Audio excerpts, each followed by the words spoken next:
All right, I greet you in love and in peace and in the name of the Divine Mother, the Primordial Mother, Elohim. Um, I would like to say thank you for my life, and I'm grateful for my life, and I'm thankful and grateful for your life. The divine in me recognizes the divine in you. All right? Anyway, let's go.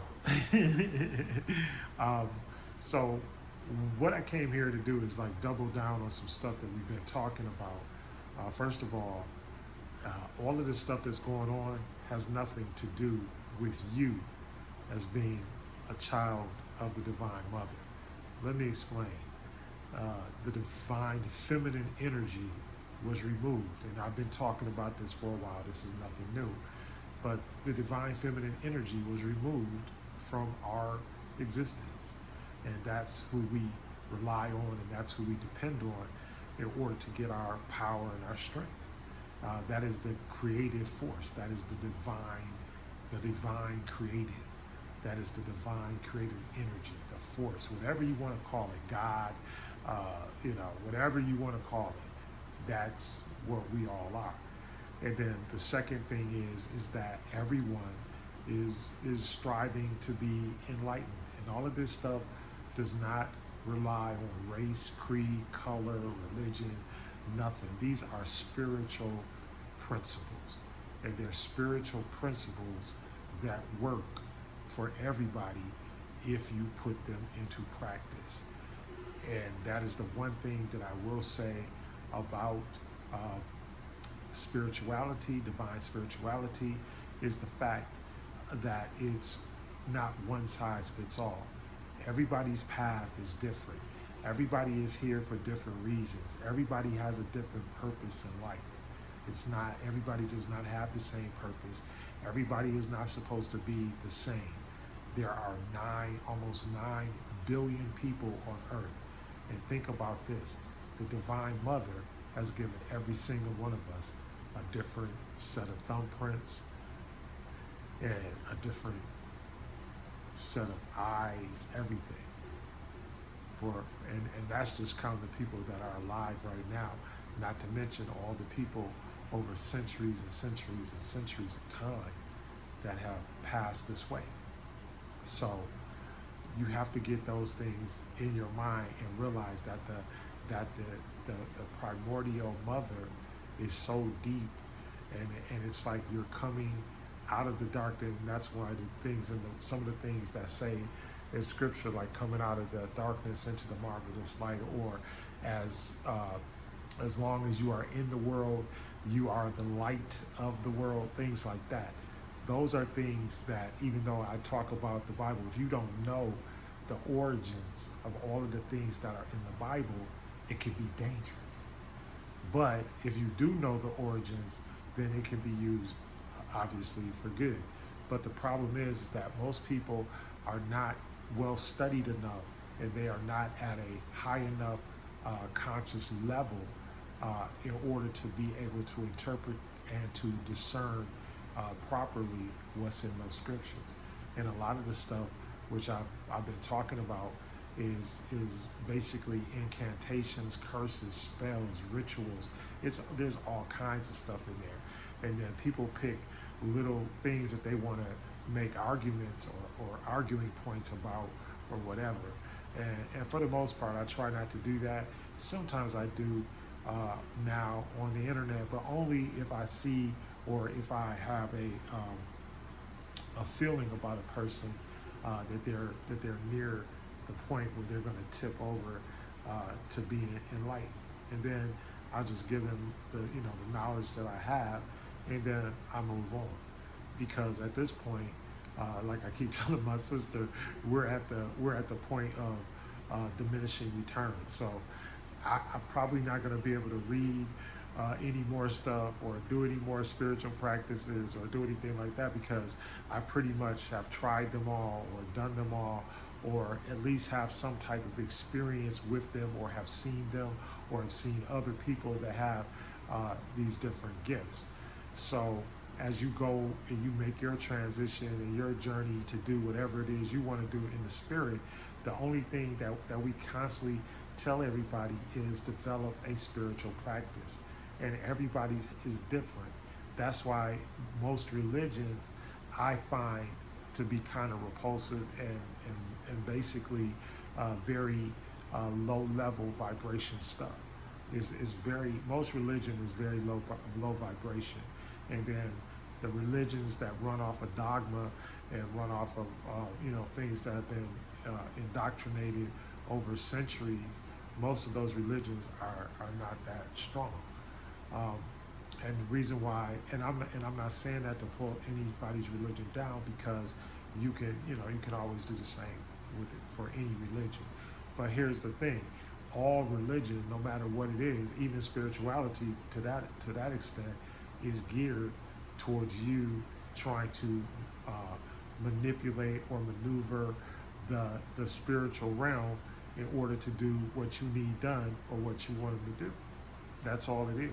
So there's not a lot to it.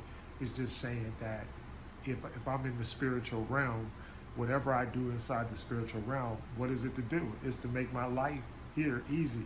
So that's why when we talk about, like, for example, in the King James Bible, what they do is they tell part of the truth, but they don't tell the whole truth and nothing but the truth. That's the problem.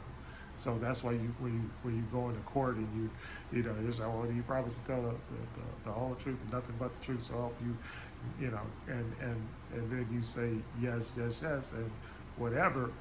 But the bottom line is, in this particular document or in this particular book, they're not telling the whole truth. So, for example, here's an example: the fivefold ministry, right?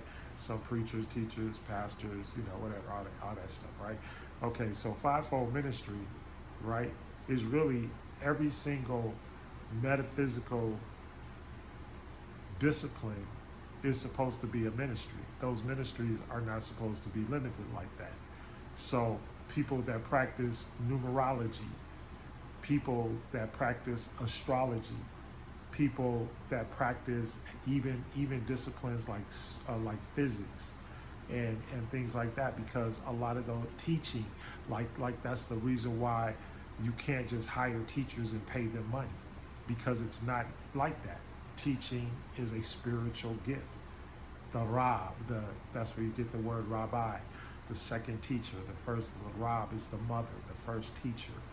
Teaching is a spiritual thing. It is not something that you just hire somebody and pay them money.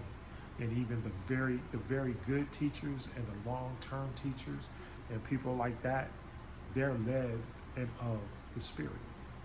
All right, the same thing.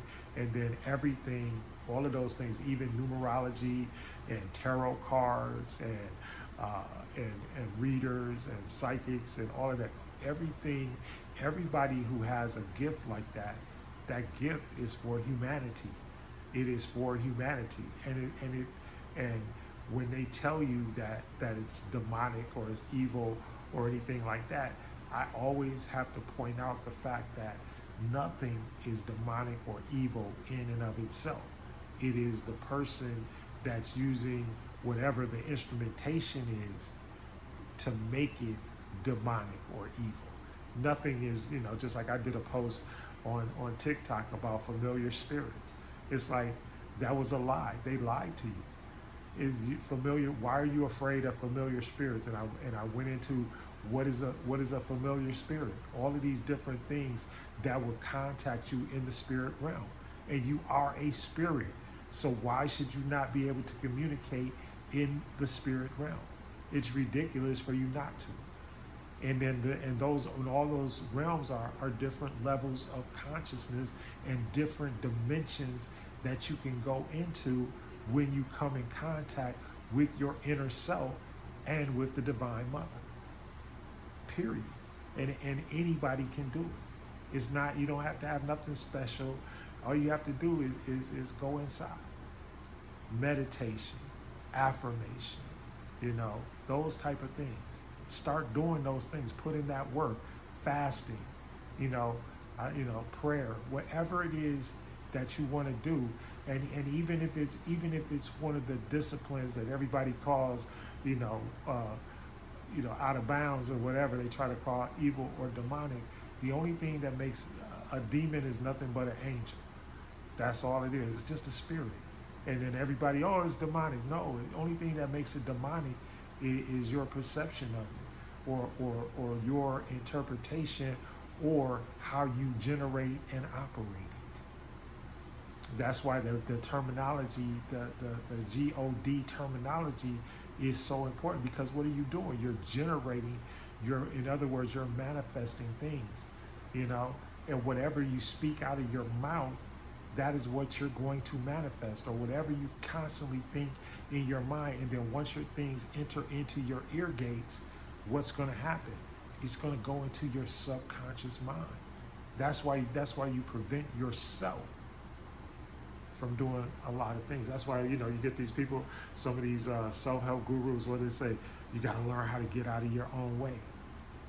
Because sometimes that's all it is, but it's a subconscious thing.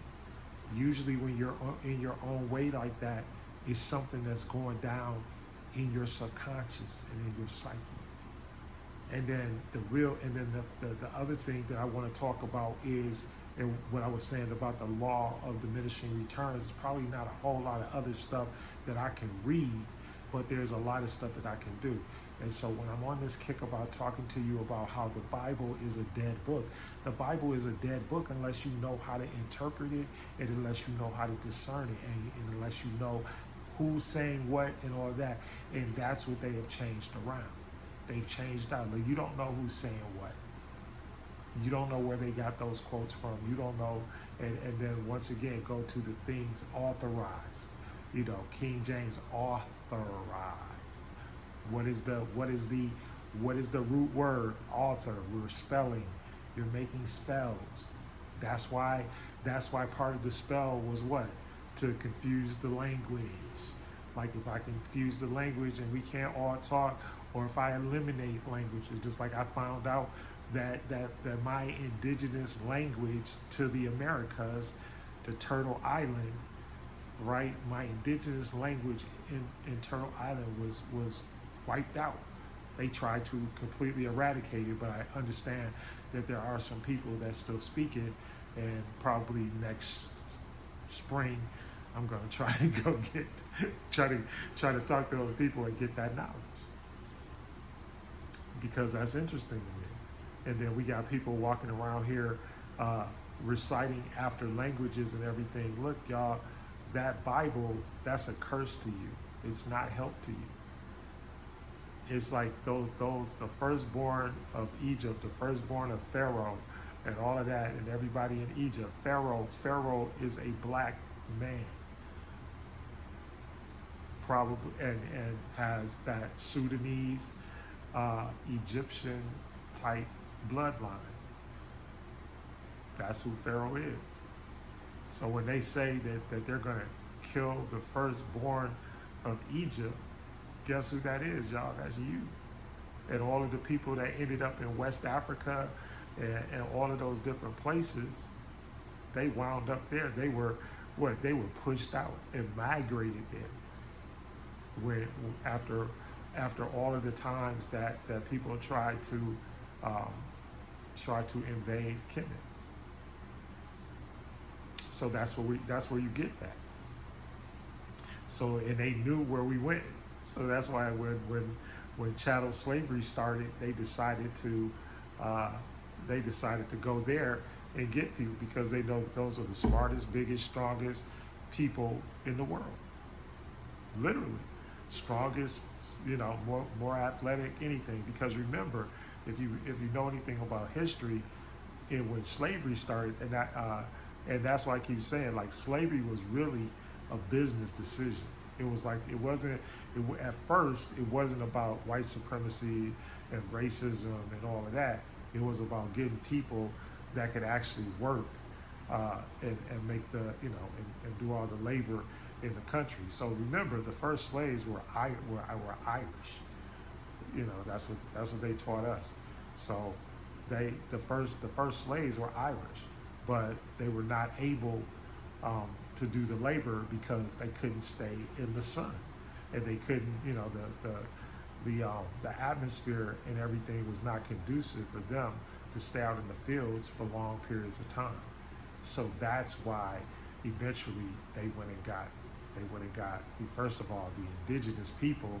They just flipped the script on the indigenous people. They turned the Irish people into the overseers, and because they paid them, and then boom, the next thing you know, you got chattel slavery. And the first people, of course, were indigenous people, and then we got all these arguments. I don't want to get into that. I'll make another video about that, but I don't want to talk about where people are from and all that kind of stuff. But the bottom line is, we have to start applying what we know. We have information. We know how the spiritual systems are. And in my opinion, once again, the two books that you should read are the Tibetan Book of the Dead and the Egyptian Book of the Dead, and then my sister, because I love her, the autobiography of Yogananda. So I'm gonna put that in, because I've been reading that book for the last couple of days or whatever. So yeah, I'm gonna put that in there too, because those books will tell you about spirituality and how to be a spiritual person.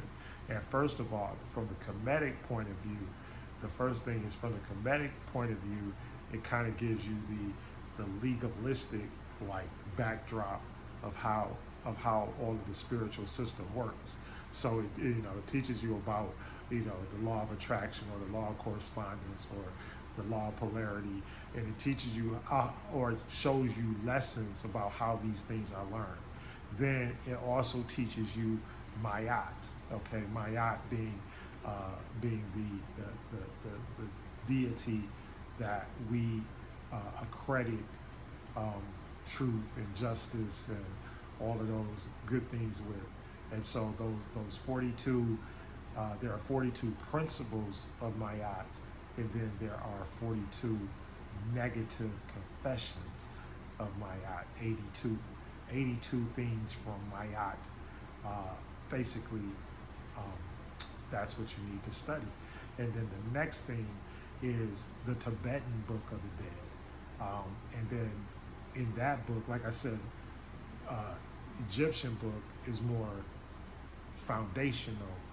The Tibetan Book of the Dead is more about how to develop your spirit, how to use your power and your energy and your vibration and your breath work and yoga and all of those different disciplines, these other disciplines that have been developed over centuries, and then that's the other thing. So you can, even sexually and all that kind of stuff. People always talk about all this kind of stuff, and they want to, we hear about all this crazy, freaky stuff and stuff like that. Ain't nothing freakier than the Kama Sutra, y'all. So look, buy that and figure that one out. Anyway, but that's all I'm trying to say.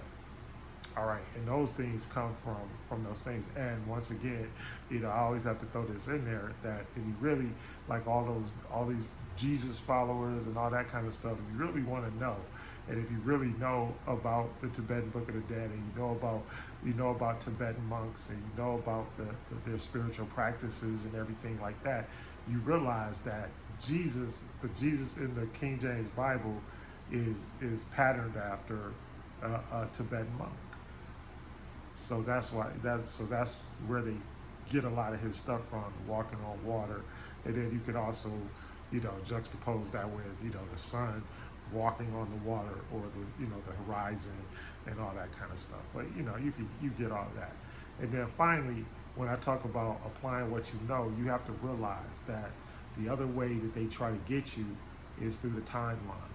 And I'm going to discuss that for a second, then I'm going to get out of here. But the timeline is that they're always using the incorrect timeline. Just like the Bible is 5,000 or 6,000 years old at best. So, but that's it. So the even if it's 6,000 years ago, that could not be the creation story. It could not be. There's no way, because just by geology and all of that, we know that the Sphinx which they call the Sphinx, but it's actually Haru. That is Haru on the horizon. That's what our ancestors called it. So it's Haru on the I keep saying Haru on the highway, but it's Haru on the horizon. I don't know. For some reason I keep saying, but I guess the reason why I keep seeing that is because you can imagine, like, if you're in the ancient world, right, and you're, say it's 20,000 years ago, and you're walking across the desert, and then all of a sudden, what do you see? And you see Haru just sticking up there. And everything that's it, so to you, that's going to be very magnificent, because there's nothing like that exists. And so and then the obelisk and all of those things, the obelisk once again is paying homage to the Queen Mother, who is Aset, and then Haru, of course, is her son, mother and son, which is the two things that bind the Masonic order. And I'm not talking about this stuff that they talk about now. I'm talking about the original Masonic order by Imhotep. So yeah, so all of that stuff is out there, but y'all don't believe. You have to start applying what we know. We got knowledge. It's like there's 50. Look, and that's what I wanted to get around to, is that the geologists and all that, National Geographic sent all of these scientists to test to look at the Sphinx and test it, this, that, the other thing, and look at the rocks and all that stuff, and they figured out that the lowest estimate that they could figure out was 50,000 years, that the thing is 50,000 years old. And we know that wasn't, and the other thing is, that wasn't even the first kingdom that was like that. They just perfected, because once again, you go into Sudan and to other parts of that area, there are pyramids. There are more pyramids in Sudan than there are in Egypt or Kemet. So and Kemet was not even the most like popping or the most spiritual place. It's the only reason why we're so enamored by Kemet is because they wrote everything down. They had a language, and they had hieroglyphs, and they have all of these artifacts and everything, and people are still digging them up. And before I get out of here, look, y'all can talk all this stuff about the Anunnaki and all that kind of stuff, but in my opinion, they just want to make sure that they don't give the Asiatic black man credit for building that stuff. That's just my opinion, because even when they found that stuff under the middle pyramid, right, and it was very simple to me, because the spirit told me, they're like, oh, we found all this. I was like, well, okay. And it's like, what was it? It's all it is, a geothermal power plant. It's a geothermal power plant. They had that technology. They had that knowledge. And everybody's like, well, what is it? How they get all that stuff down into the, And I'm like, if you just think about it, that at one point, that whole area was underwater. And then deep down into the bedrock, it was hot. And so how did hot water, and it would come up, and then it get to the top, and then it could power or energize whatever. And I'm sure parts of it are missing, because they took the caps off the tops and stuff like that. And when I was little, like when I was younger, and I owe this to my sister too, because when I was younger, she had like a pyramid in her room, right? And it was just made out of wire or whatever. But I realized that it had power. Like if you set the thing up, and, because I read it, and I was like, okay, but I didn't realize that it actually had power.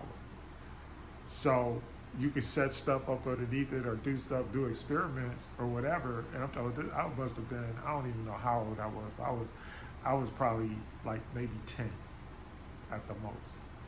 And I was just like, wow, this thing right here because I don't know, it drew power. And then I found that out like that. Like I said, I was only like maybe 9 or 10 years old. So pyramids, just the structure itself has power. And then figuring out, once again, that everything is lined up to what? The dimensions, the dimension of sight, sound, time, all that, the vibration. That's why we talk about being high vibrational or low vibrational, or being able to, because everything is vibration. Even a rock, I've taught this stuff too. It's like even a rock is vibrating. And so that's how come elements are attracted to each other. The law of attraction, or the law of polarity, or whatever. That's why things are attracted. So that's how come if you move something or whatever, and then whatever you're moving, other stuff is going to be attracted to. Or like what's that thing in the science lab, the centrifuge, like, right? Put things in the centrifuge, they go around, and then all of the molecules and the atoms that are alike, they break up. It's like almost like oil and water. Like if you pour oil and water together, the oil, it doesn't just dissipate, it comes together. And so that's why even right now we have to vibrate at a higher level.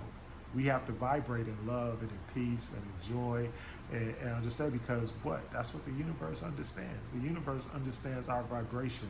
Stop being reactionary to everything that's going on, because it's not for you.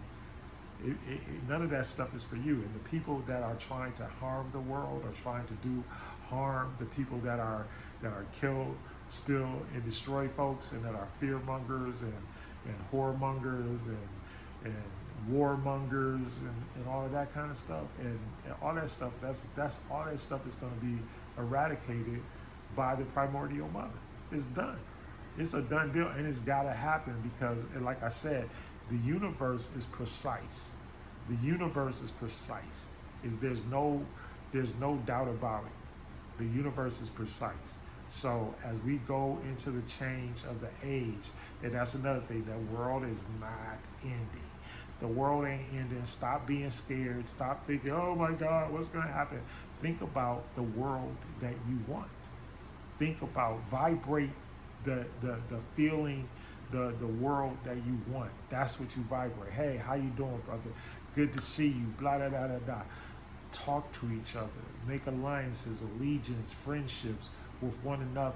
Stop filtering everything through the lens of hate, or the lens of, I gotta judge you, judgment and jealousy and fear and envy and all of those evil spirits. Those are all spirits, y'all. Those are the spirits that you got to stay away from, not familiar spirits. You got to stay away from the spirits of things that are meant to harm you and do you harm. You got to stay away from them. And that's all we're trying to get you to understand. Like, this is spiritual warfare, but you can't fight a curse or a demon or anything that you're complicit with. Stop being complicit with this stuff. You can't agree, and agreement, that's another thing in the universe. Agreement is powerful. That's why that's why we stress marriage. Marriage is powerful, because you're in agreement with another soul. And don't you think that the divine is going to recognize that agreement? You don't believe that the divine will recognize that agreement, and to help you and protect you, and to provide for that agreement? Just a thought. Anyway, joy, love, peace, understanding, overstanding. Try to get into each other's, to understand where everybody is coming from. Diversity, equity, and inclusion, and woke. Be woke. Rise. Don't let these people not let you rise. You rise. You rise. You're great. You're the best. You're God. I'm God. You're God. I am Judson Brinkley Powell III. I'm a mystic. I am a Kemetic priest, a minister, and all of that. And I'm here because I love you, not because I'm trying to get over on you. Anyway, I love you. You have a good time, for the rest of the day.